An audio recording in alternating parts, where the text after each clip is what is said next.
sure that you check in by taking a picture of that QR code.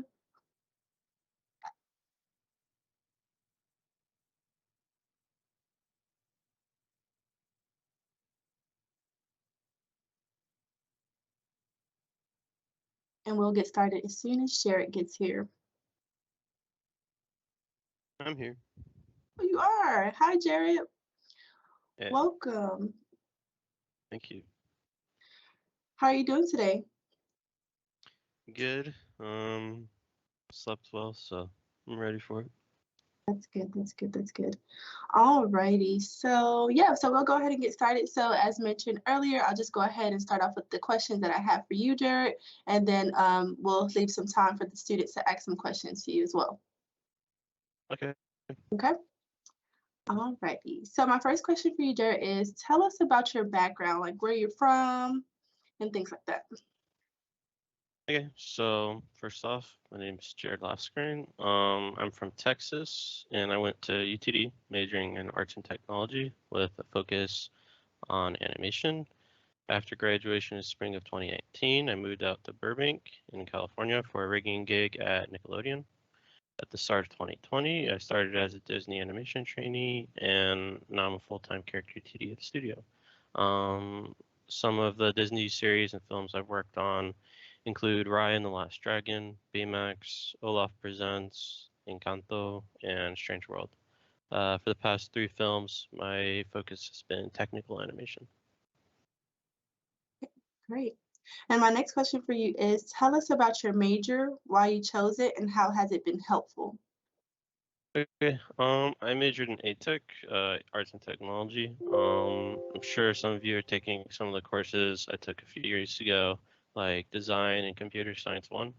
I chose ATEC because when I was searching for schools, I saw a clear learning path for me forward. And I realized I could hit the ground running with the program. This was important to me because I'd done 3 years of 3D animation classes in high school, and I was eager to learn more. Also, the ATEC website had some really cool short films on it at the time, like Sticky, the one with the chameleon. And how has ATEC been helpful? ATEC has been really helpful in my career, I think. Foremost, it built up my communication and collaboration skills within a highly creative sphere. Also, ATEC's animation lab course prepared me for the professional and studio environment. That's a big one. Through the course's emulation of a professional studio, whether that be through the task page on the program Shotgun or the collaboration with neighboring disciplines, which in my case was animation and lighting. There's so much more that has helped me, but I feel those things are the ones that benefited me the most. Okay, great. And then for my next question is what was your career path, internships, or part-time jobs in college? Okay. Okay, so my career path started in my second semester of freshman year at UTD. I worked as a character rigging artist in what was known as the Virtual Humans in Synthetic Societies Lab, or VHSS Lab, which was right here in ATEC. At the lab, I worked with a close team that created virtual experiences that would help the well-being of the beneficiary. I think we were working on one that helped people with back pain and also people with communication, like they were having trouble with mouth shapes. So I helped rig some faces that did that. Um, Fast forward to my last semester of senior year at UTD, and I landed my first animation studio gig. So Real Effects, an animation studio in Dallas, needed some help wrapping on a film called Ugly Dolls. And if I'm remembering correctly, they reached out to Professor here at the studio for short-term hire recommendations. And I was one of the students that was brought on to help wrap the show. Once the movie was complete, I put it on my resume and applied for about 50 or so animation and games jobs. I got a few callbacks, but the one that caught my eye was Nickelodeon. Um, so I interviewed with them, got a call back, moved out to LA, and started as rigging at Nickelodeon. About 6 months into Nickelodeon, I applied to Disney Animation Character TD training program. I think Biko, you're here, right? I think Vico was the one who sent me that. He's like, "Hey, you should apply to this," and I did. Yeah, so I thank Vico for landing that job. But yeah, interviewed with Disney, got a call back, and then I started training in early 2020. About 2 months into training, I was promoted to apprentice, and worked on my first Disney film, Raya. After Raya wrapped, I was promoted to character DD, and I've worked on 2 more films since.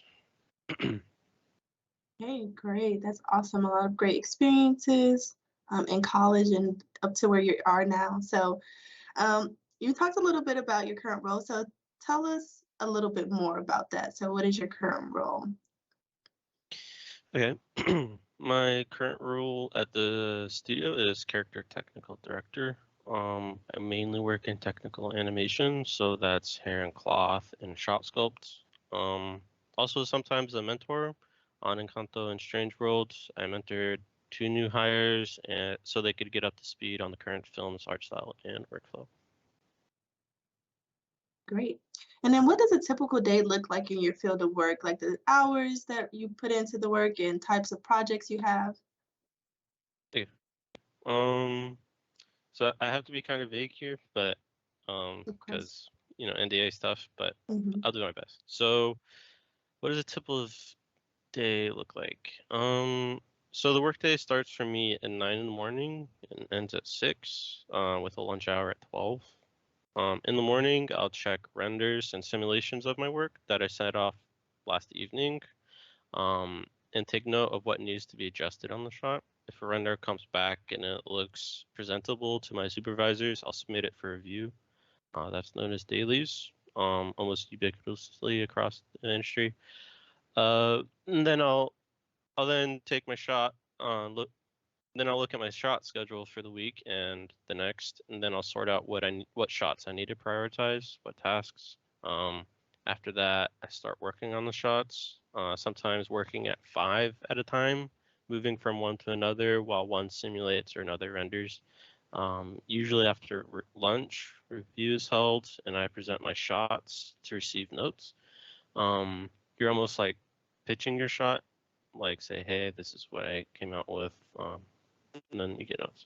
And if the shot's looking good, it gets approved, and I can publish the shot to downstream departments, which in my case is lighting and sometimes effects. At the end of the day, I send off simulations and renders so they can cook overnight, and it repeats. Okay, great. My next question for you would be, what are the challenges about the job and the perks about the job? Okay, some challenges I face. Some challenges I'd face is data not exporting as expected or hunting down undesirable causes of motion within sims. A big challenge, especially when I have several shots on my plate, is maintaining efficiency on shots while simultaneously troubleshooting all these problems going on in my shots. After working on 3 Disney films, though, I've gotten pretty good at recognizing why some simulations look strange or why some renders might be failing. Some perks about the job. I'd say the free Disneyland tickets, of course. The wrap parties, meeting all these great, talented people, and the learning resources. Great, great. So I do have a quick question outside of this. Do you know if your camera is like, is it blurry on your side? Because I don't know if all the students can see. It's like kind of blurry on my side. So can you Let see me see. that? Is that better or no? No. Oh, okay. Yeah.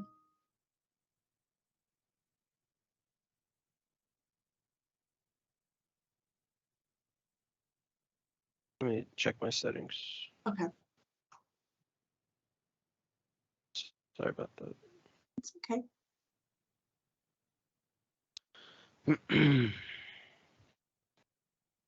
Microphone, camera.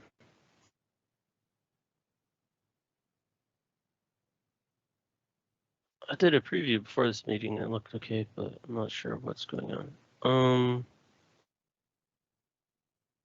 Maybe I just need it closer.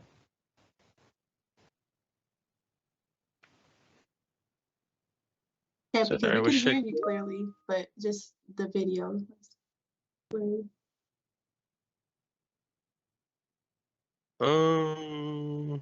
Let me just toggle it. Okay. Sorry, I don't know why. Maybe it's just my curtains. Okay.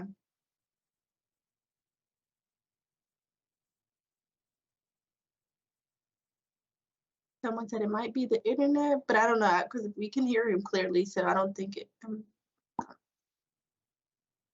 Or what was that? Is it better now or? Well, actually, you're gone completely now. Like we can't see you at all. Eh? It's like it's Okay, just like a what black screen.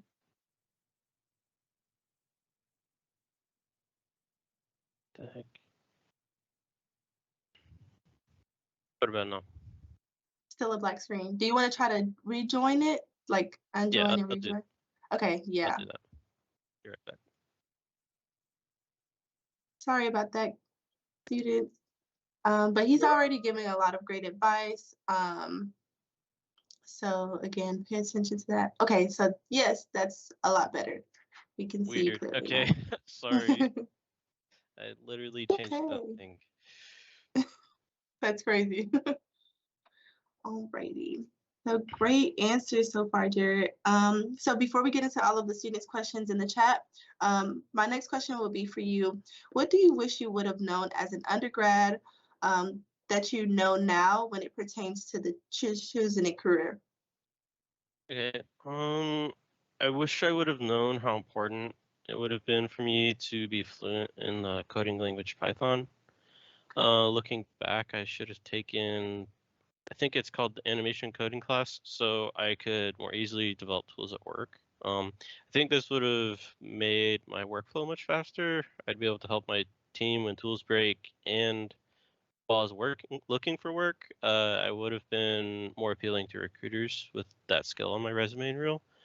Um, I think because of this, having a base working knowledge of Python can be helpful to 3D artists within any discipline, not just the character 2D.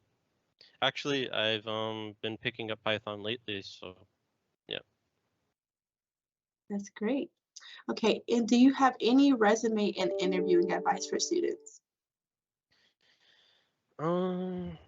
So resumes are a good way for recruiters to see what projects you've been on, your type of involvement, and how often you work on these projects. Your demo reel is what's extremely important when trying to land an interview. Your reel should be roughly 1 minute long. Show your strongest work first, and it should contain captions describing your work and your involvement or responsibilities. Don't play music on your reels. I know people mute reels when they're played in over review, so it doesn't matter. But if you do, choose something tasteful in terms of music. I suggest showing your reel to friends and family, professors, anyone that you trust. If you're unsure how to push it further, once you've landed an interview, show up prepared for questions they might ask you. They'll probably ask you a time when a technical issue went wrong on a project and how you went about resolving it.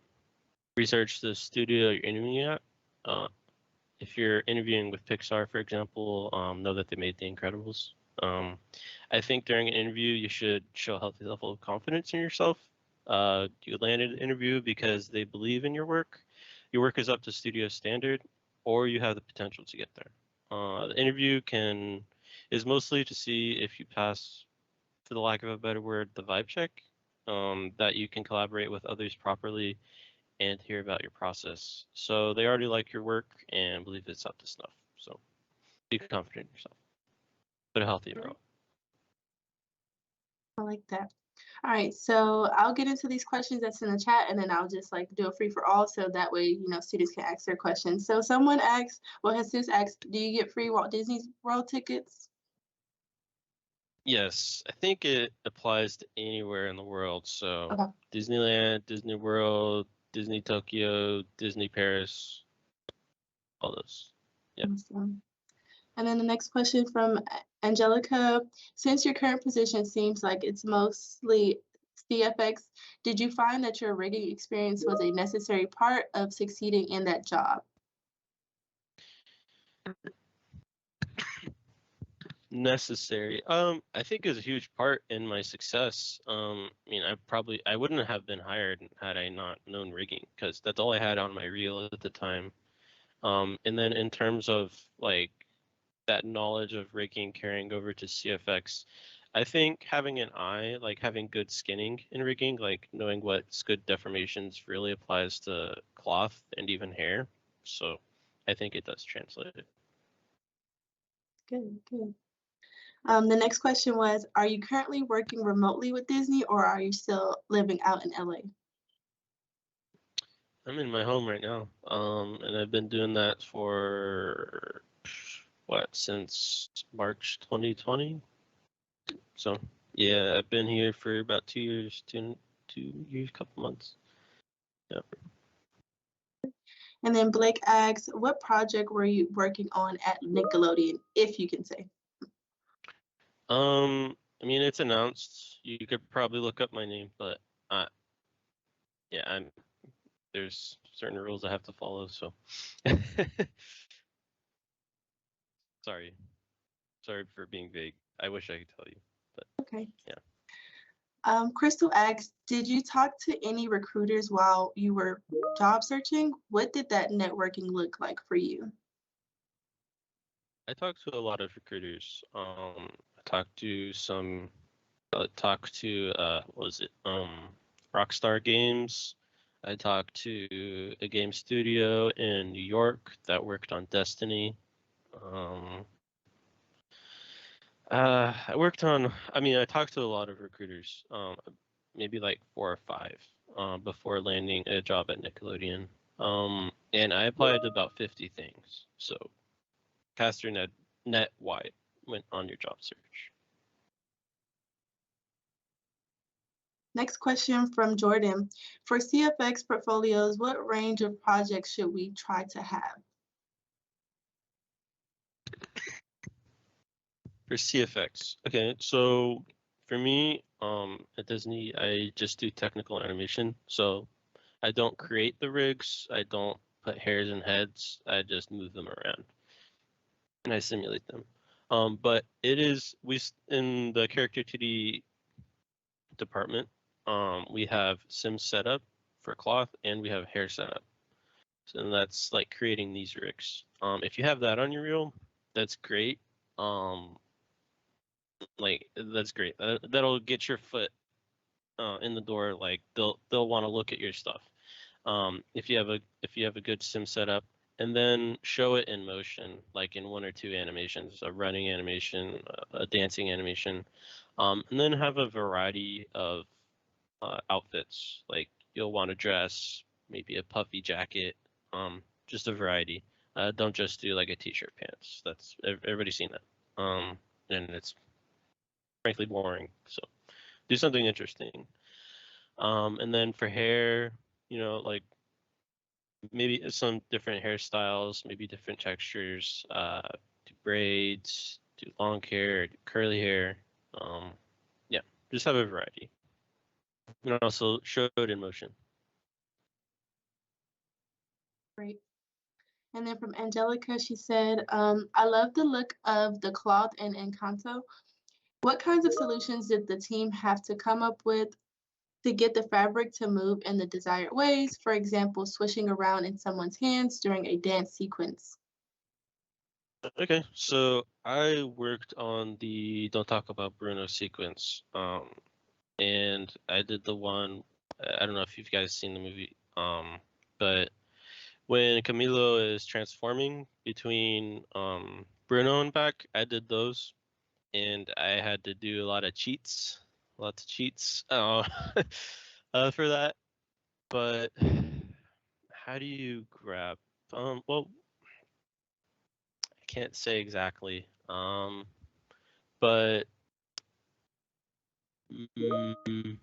how did we get that look?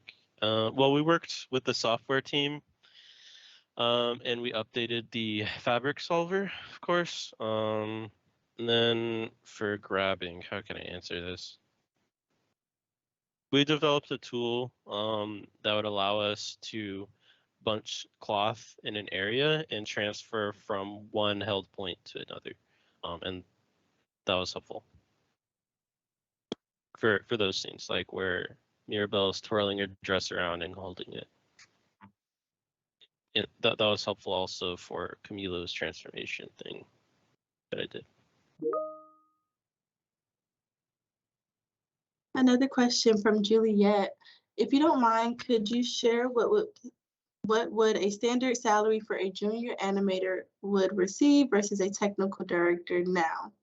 And how was the journey rising up in the industry? Okay, so that's totally separate, so we could get to that one next. Okay. I can't give you exact numbers, but there are websites out there that can. Look at the Animation Guild site. They give you the minimum salary or wages for any artist you can imagine. So look at that. They'll give you every salary for any position. So just look for that. Great, great. And her other question was, how is the journey rising up in the industry as you get more experience? Sorry, can you repeat that? Yeah. How was the journey rising up, or how was your journey rising up in the industry as you gained more experience? As I gain more experience. So, man, starting at Nickelodeon was very, very scary. It's like everything I do is going to be seen on screen. It's like, it's intimidating at first, and then you'll slowly get over it, and then the imposter syndrome sinks in, and then you got to battle with that. And then it just kind of goes away. And you get in the rhythm of making these shots, training them out. I think as you gain experience, you become much more confident in yourself, and you develop a workflow for yourself that fits with you and resonates with you. Things just become easier as you gain experience. Just make sure to take care of yourself. Like, get a nice desk, get a nice keyboard, because with experience comes time, and your hands are going to weather away. So, get ergonomic stuff. Invest in your health. So, yeah, kind of off topic, but important. Good advice, yeah. And from Audrey, did college help you apply for internships, or did you have to do it yourself?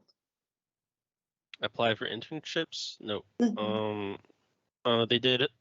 A professor, I think it was Professor McCord, helped me land a job at RealFX. But that was a very, very lucky and very good timing for me. Also had some connections, so I was just fortunate. But no, they didn't help me. They did help me adjust my resume, did help me adjust my reels, so they did help me in that fact.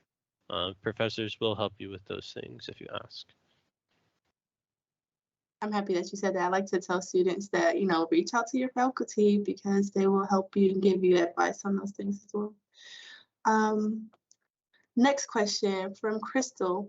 Where did you find yourself applying to jobs most of the time? ArtStation, LinkedIn, Google, Glassdoor, Indeed.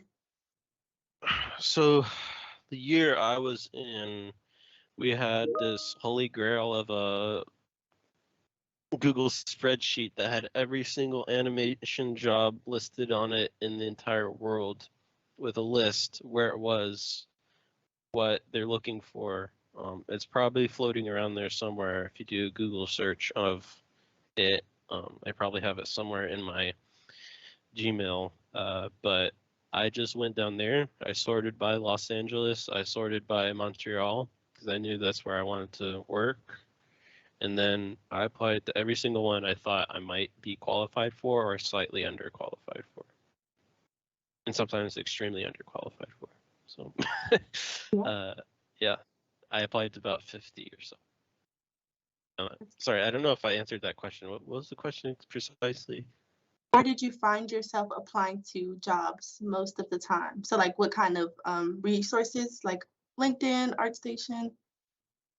No, always that spreadsheet. It is literally everything, every job, animation job in the industry, everywhere in the world. So I just use that spreadsheet. I need to get that spreadsheet. Yeah, if I find it, I can send it to you, Okay. and then be dispersed. But we'll see if I can find it. Okay. Just let me know. And then another question from Audrey. Did you have to do an internship during the semester or during a break? No, I didn't have to do anything. It's not required. At least when I was doing my major, I did work in my final senior semester. I can glaze over that a bit, but I worked at RealFX for about a month during my senior year or final senior semester. But it's not required. No. At least not when I did my major. And then from Angelica, is it the first result on Google? Oh, this is for the spreadsheet. Did you find it, Angelica? Do you think that's it in the chat? What'd she search up? I think so. I don't know if she found it. Okay, yeah, you can talk, Sorry. Angelica. I did an animation job spreadsheet, and it's the first link that came up is this like blue and yellow sheet.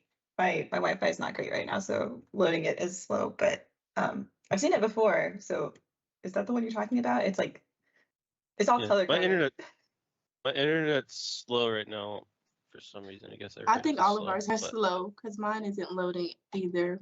But if it does, check it out. Yeah, this looks right. It's called animation/VFX/game industry job posting Google Drive. Yeah, I believe that's it.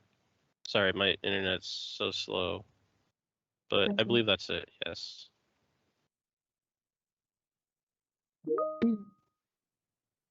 Next question from Audrey.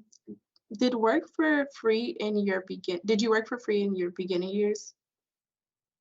Work for free. I don't like that term. You shouldn't work for free. But like projects you should work on, like passion projects. But if a company wants you to work on something, don't work for free. Value yourself, value your skill set. But I did in high school. I worked on this company approached my animation teacher, and they asked, "Hey, can your students make a visualization for this product?" And we did. The group of animation students, we did do that, and it was for free. But you shouldn't work for free. Don't do that. But you should, like, if you're doing passion projects, sure, it's going to be free, and it should be out of passion. But don't let a company take advantage of you. Okay. And sorry, Jesus, I went over your question. So are people that you work with starting out in the industry more helpful in training and helping you grow than you expected, or was it more of a learning from your own mistakes? So at Nickelodeon, I had a great supervisor. He helped me even like when I was slow. I had like 6 weeks of startup of like training. And then I was in the thick of it. I had to get rigs out bi-weekly. And I fell in the groove of it. At Disney, they were extremely supportive. I had 50, 60 people I could go to and ask a question in the whole character TD department, but I had one mentor and then one like umbrella mentor. You get paired with one mentor in the training program, and they'll be there with you every step of the way. They'll check in on you daily, and then to help you out with any questions you have. And then we have a class in the morning. So, or when I was a trainee. So, yeah, there's always going to be someone to help if you do the Disney training program. And then from Juliet, I know you said you helped mentor new employees, but did you have a mentor yourself? So I think that kind of answered it. So you talked about your experience having those mentors. Yeah. Do you still have a mentor now? I mean, there are figures at any studio that are like mentor figures. You'll just identify them. They're not officially mentors, but you'll go to them for advice. So yeah, I have a couple. And funnily enough, it's my mentor from when I was a trainee. That's still my mentor figure. So I have a question. So I know that you said you reach out to like your professors and things like that for them like to give you feedback on certain things that you worked on. So how, do you have any advice for students on like how they can probably like, reach out to their faculty members to get some advice or feedback or some type of assistance around their projects and things? how to talk to professors. At my time at UTD and ATEC, I was close to basically any of my professors. Like if I saw them I don't know, if I saw them at some restaurant, be like, hey, they'd be like, hey, what's up, blah, blah, small talk, and then go back to eating. So I could just drop by their office. If you're not on that speaking level with your professor, just email them. So, yeah. Good advice. Okay, Vico, question.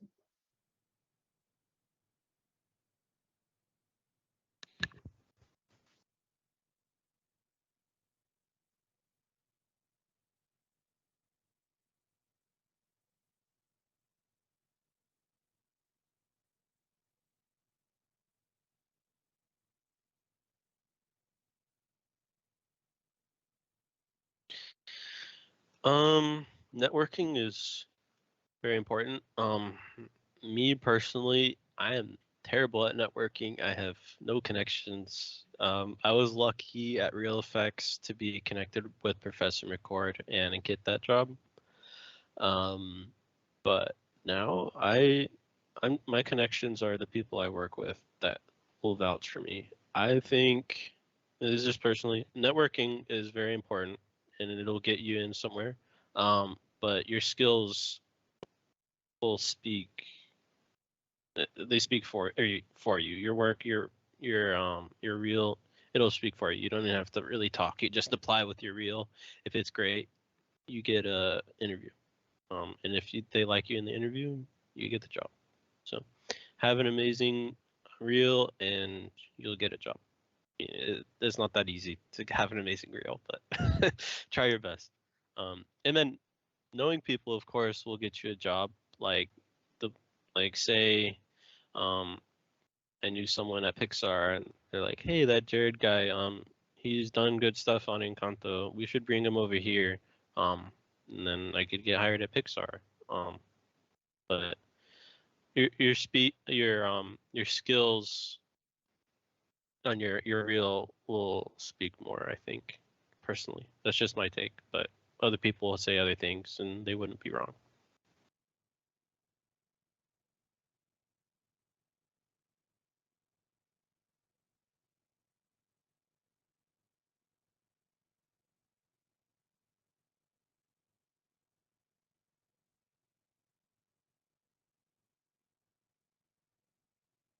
Of course, always go to animation events for networking. I mean, if networking will only increase your chances and increase your luck and, of course, increase your connections. It'll help you remove the luck factor because of a lot of my success was luck and timing, and networking will say someone will stick up for you and be like, hey, we should hire this person, and then it won't be draw a name out of a hat of 10 and maybe it's your name, maybe it's not. So I think networking is very important.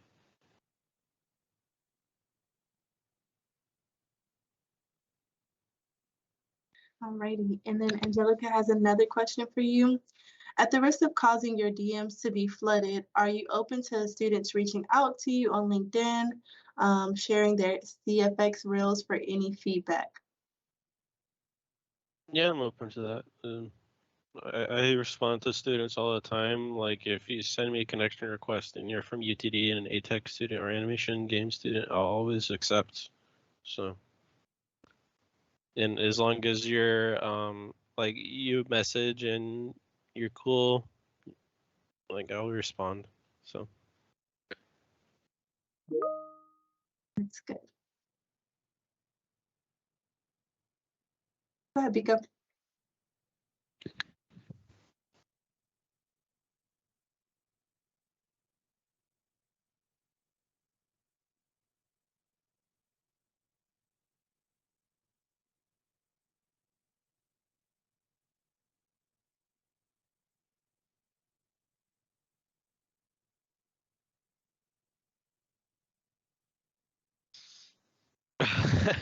Oh man, I was in those labs an unhealthy amount. I would be in there from 4 o'clock in the evening to 6 in the morning because I was a lab tech and I could stay there that long. So I was in there too much. I didn't get enough sleep, but of course, if you're going to work on your class projects, say you have modeling 2 and you're modeling a spaceship, find other modeling 2 students that are modeling a spaceship and model together so you guys can bounce ideas off each other and solutions. And then you'll make friends. And then when you have personal projects you're working on in the lab, other people will be there that know you, that want to help. So um, yeah, definitely work on your class projects in there, and then you'll want to be there for your personal projects, and you'll stick around for hours, 2 hours, sometimes 8 hours, depending on the project. But I can't give you an hour amount you should be there. It's just whatever feels right.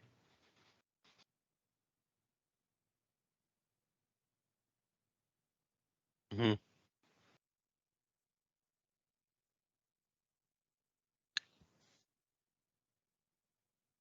Yeah.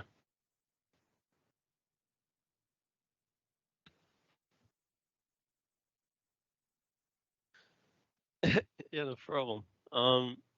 Just stick around in the lab. People will help you out. There will probably always be more senior people or more experienced artists in there that'll be willing to help.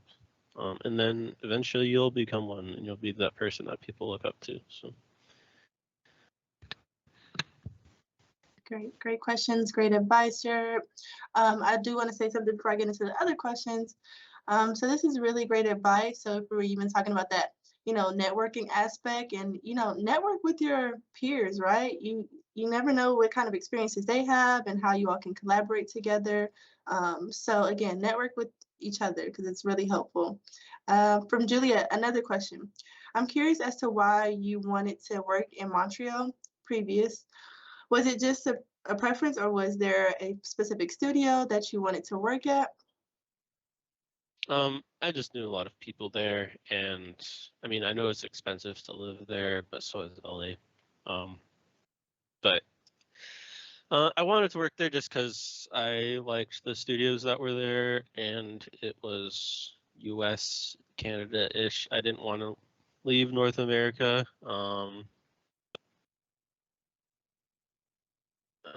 I guess culture too, like the work culture.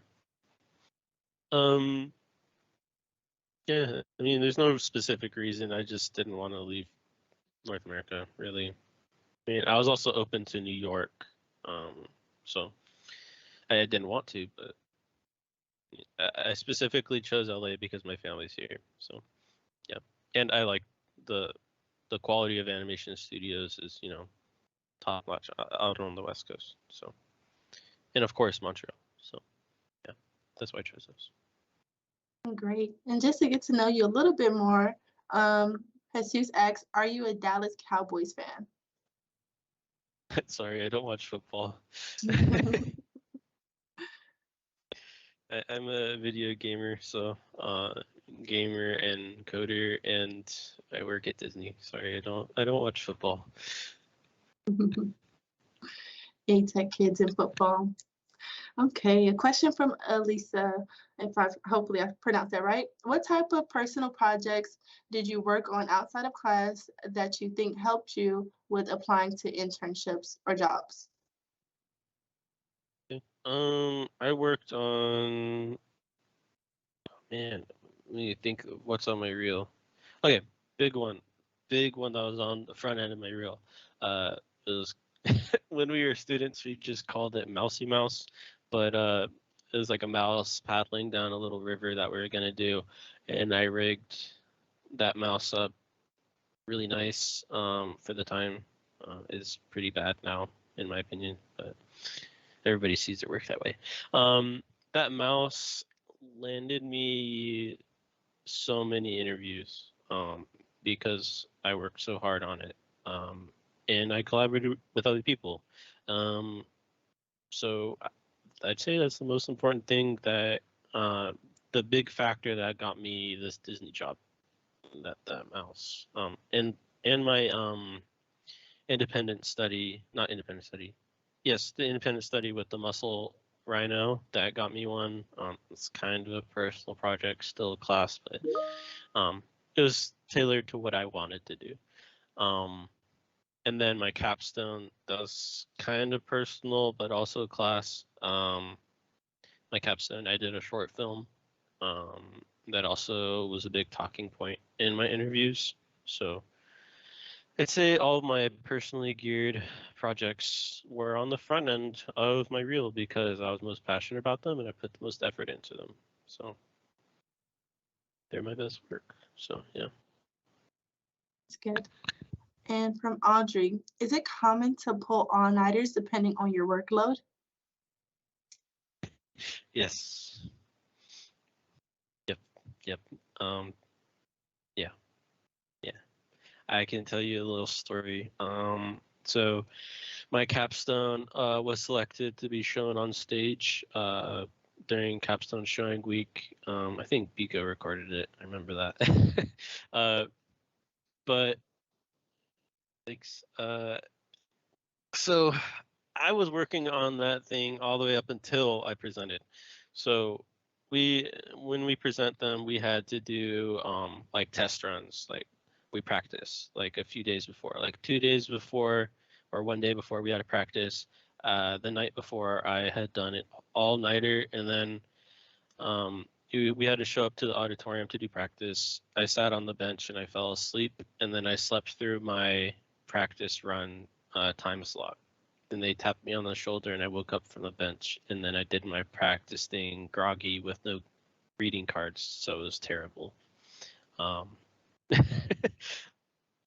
my practice. But then on present day I had cards. So yes, all-nighters are extremely common and you will be sleepy, but try to avoid them if possible because they suck.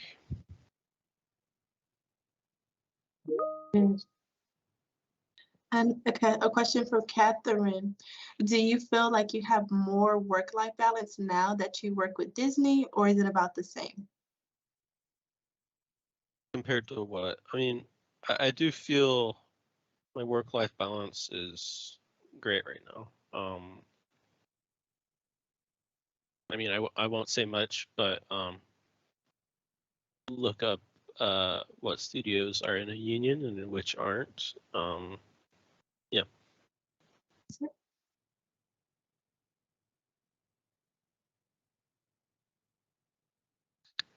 Any other questions? Biko, go ahead.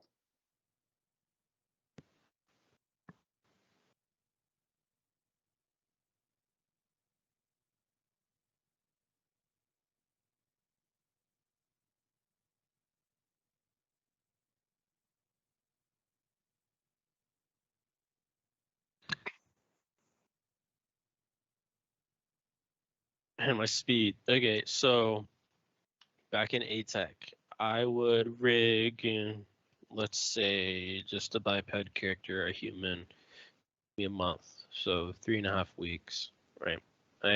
And it'd still be buggy and it'd break, and the skinning's all weird sometimes, and animators would break it. When you get to a studio, they will have tools there for you to speed up your workflow. So don't think you should match them. I was churning out biped rigs every 2 weeks. So every 80 work hours, I'd have a rig out. And this was every 2 weeks, and there is no downtime. So 2 weeks rig, 2 weeks another rig, 2 weeks another rig. But you have tools. And then your workflow, you get your groove, You get your music, you get your playlist, you get something that'll get you to the right level of stimulation, and you just get in the zone. Yeah.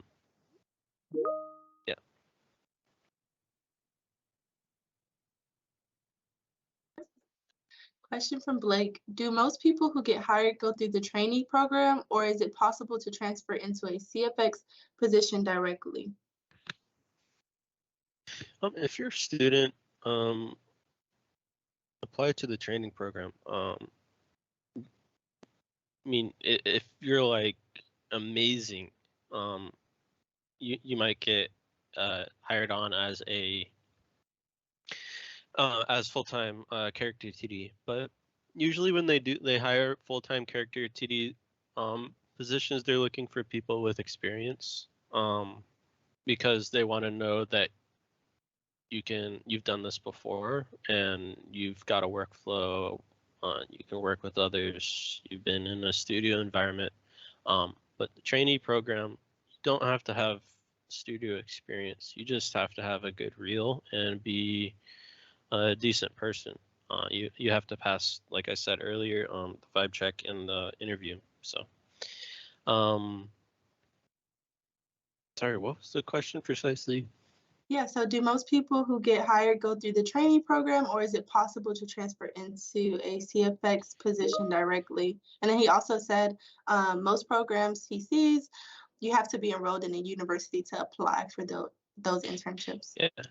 So trainee program, it's 2 years, at the most 2 years outside of school, and then in school it doesn't matter if you're in school or not. You can still get in the training program. I think recently we had a trainee that was in school still, and then they graduated around the same time they became an apprentice. But most, I mean, I'd say maybe a fourth of our department were ex-trainees. So that'll give you an idea. For sure. Great.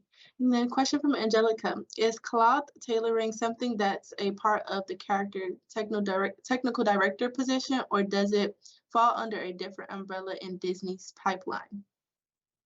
Cloth tailoring. We our cloth setup does the whole like tailoring, like I can't say what program we use, but we do create the shape of the dresses, the folds, the shirts. I think I'm not sure if modeling provides us with the models or like the base silhouette, but I believe they do. Don't quote me on that. But yeah, we do tailor things. And then once they get tailored, they get rigged up, and then Tech Anim takes them away. Then does their simulations. Yeah. So to reiterate, character TD spans rigging, so character rigging, not props. We don't do props. And then we do hair rigging, cloth rigging, and technical animation. And we also develop our own tools. But we also have support from regular character TDs, or not character TDs, regular TDs that help develop tools alongside us. So, yeah. Crystal has a question. Do you still practice your rigging from time to time? And would you be willing to give feedback on rigging reels? I am very out of practice in rigging. I am extremely rusty, but yes, always. I'm on my own downtime. I'm mentoring a student in the rigging from another school right now. So, yeah. Good.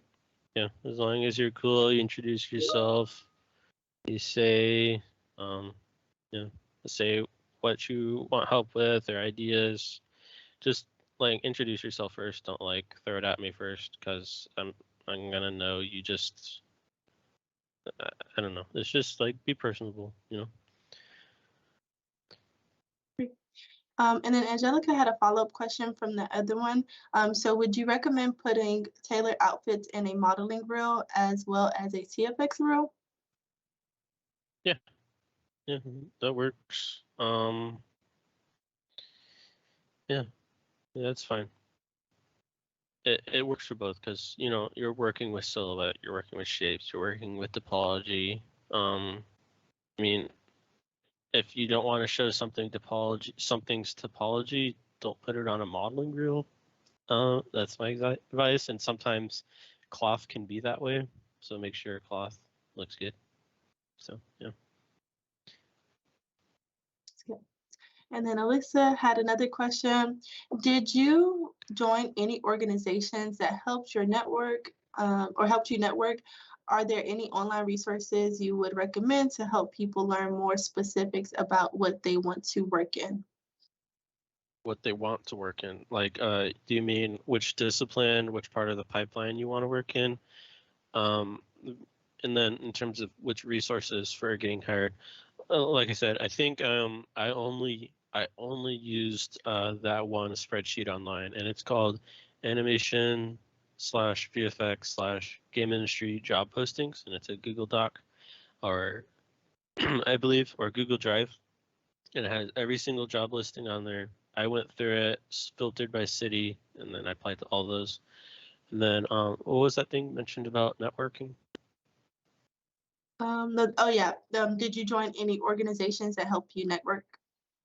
Joined any organizations? I didn't. And it's not bad to. You should.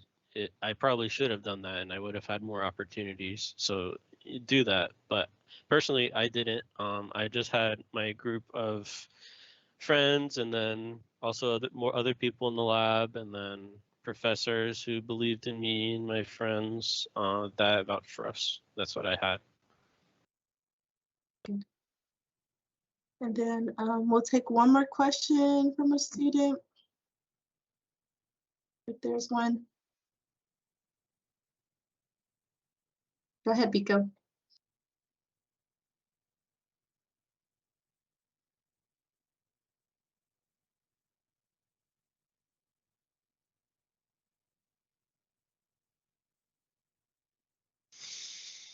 Man, they never told me.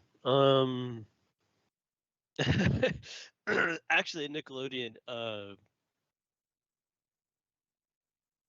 Man, I probably shouldn't say this, but I will say at Nickelodeon, I learned that I was second choice, and I was their second option, and I got lucky. So, I do know when they're looking at reels, and I'm talking about Disney here, and this is not just Disney. This is everywhere. They're looking for quality of motion, which means, like, is the material you're going for, does it actually look like that material, and like how it moves, does it look like it?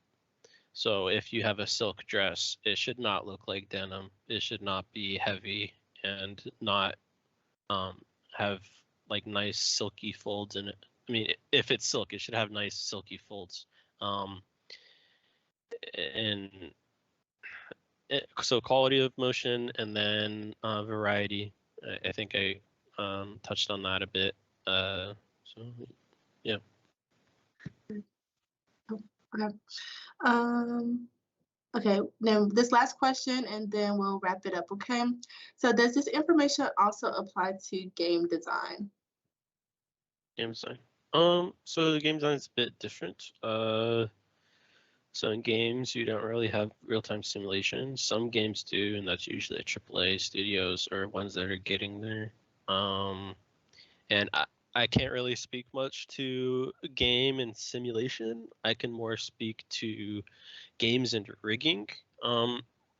Rigging transfers a bit more, but with rigging for games, as you may know, you have to do things in real time or you bake things out.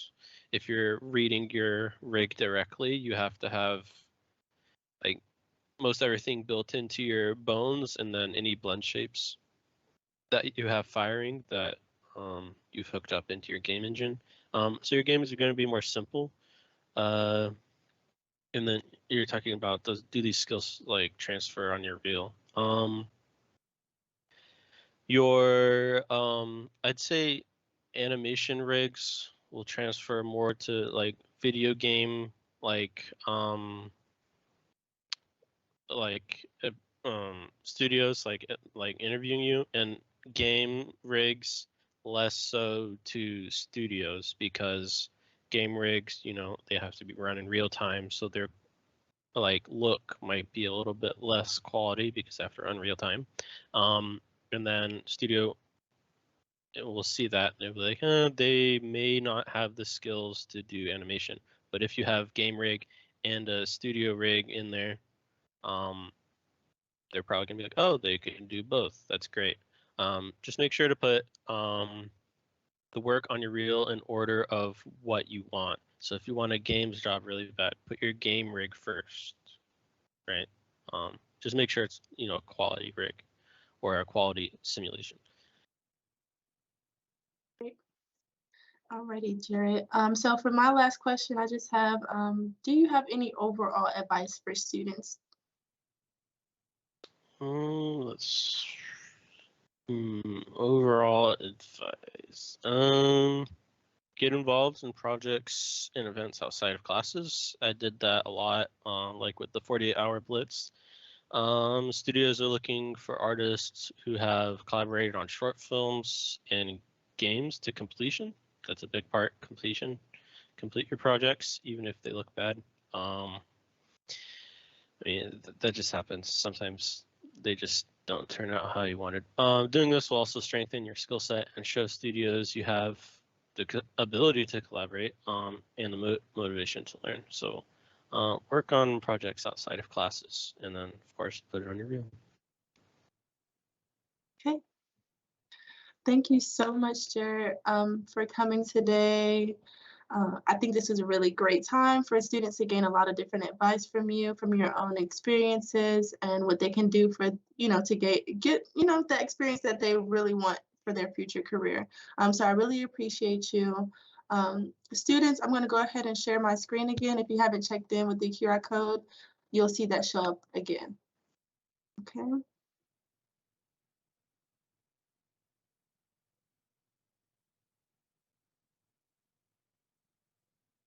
Yes. With me, if you want to contact me, just I guess LinkedIn. I'm just not gonna we'll talk there for a bit, and then we'll probably move the conversation elsewhere, probably Discord.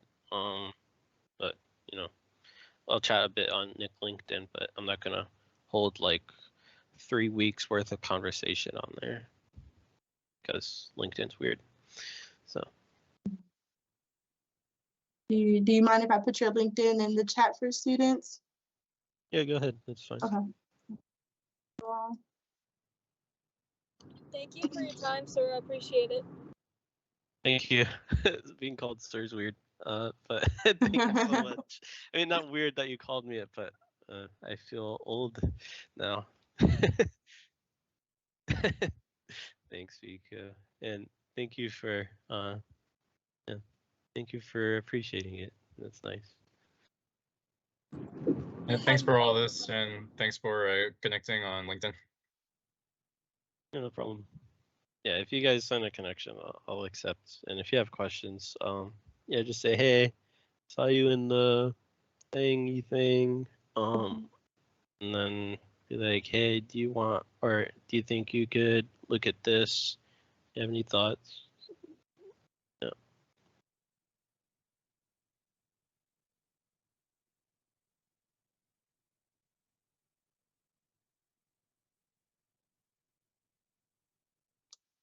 Pico. Yes. Yes, I'll reach out to you. Usually I like source you all on LinkedIn. That's how I got Jared. So I'll reach out. Do you have a LinkedIn? I'll send you. I'll give you my email then. It's okay.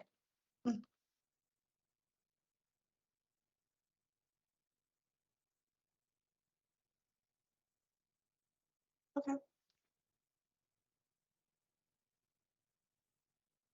I see 3 of you, or I think 3 of you have requested. So Martin, Natalie, Juliet. QR code isn't working. Okay. All right. So no worries if the QR code isn't working anymore. It's most likely because the event is over now. So I'll check you in.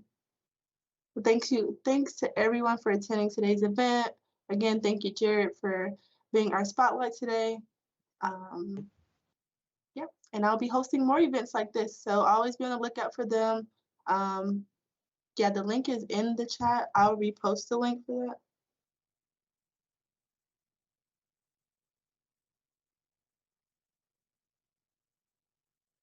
Yes. Yeah, Thanks, it was Sarah. nice. It was nice talking about- to. Sorry, go ahead. I'm looking at your LinkedIn and it says messages are through premium only. Is there a different way that we can reach out to you? I swear people will message me all the time. So if you connect with someone, yeah, usually you have like a drop down and then it says like connect and then you can like add a note on there. So when you add your note, then he can like, oh, okay, I remember her from the event and then like the preview and stuff. I think when you send a request, you can send a little message with it. So do that. And if we're connected, we should be able to message. So Okay. Yes. Thank you. I'll just accept all of them like today and then message me. So yeah, don't worry. Just send a connection, or send a connection with a message. But don't worry about the premium thing. I know it sucks having to pay extra. So Something like 30 a month. Yeah. Yeah. Thank you.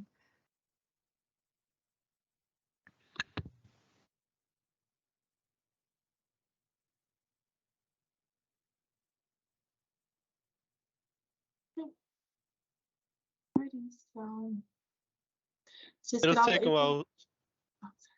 So it'll take a while for me to get around back to all of you because I am working today, but maybe in the evening I'll get back to all of you. But yeah, I think I've got to go now. But it was nice talking to you all. Maybe talk to you all again sometime. But it's nice seeing you all. All right. Thanks. I'm gonna go. Bye. Thanks, Jared.